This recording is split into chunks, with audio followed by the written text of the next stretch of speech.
আমি এখানে আজকে হাজির হয়েছি আপনাদের সামনে নির্বাচন কমিশনের কিছু গাফিলতি এবং সমস্যার কারণে ঢাকা 178 ঢাকা 5 আসনে আমি মোহাম্মদ হুমায়ুন কবির ছাতা মার্কার প্রার্থী।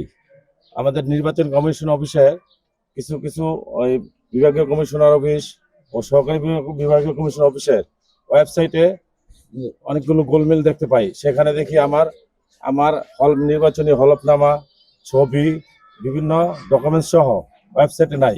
সেখানে দেখি যে অন্য দলের ইব্রাহিম রনক গণ অধিকার পরিষদের তার দুটি মার্কা, দুই দলের তার হলফনামা ওখানে আছে।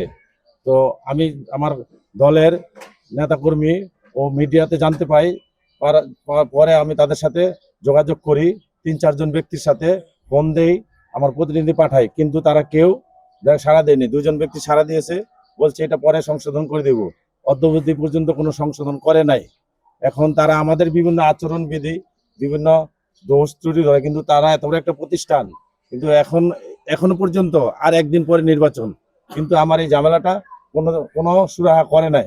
এটা দেশবাসী এবং সকলের প্রতি আমার অভিযোগ রহিল। এখন তাদের কাছে আমি আজকে সকালে গিয়ে দেখি যে এটা সঠিক করে নাই, বলছে ঠিক করব, এখন পর্যন্ত তার সমাধান হয় নাই। তারা এত বড় প্রতিষ্ঠান, এরপরেও এর কাছে বিভিন্ন জনের নাম বলে, কিন্তু কেউ সমাধান দেয় না।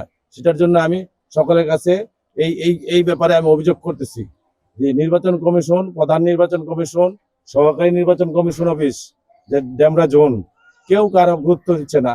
ইভেন কি সেখানে আমি লিখিত অভিযোগ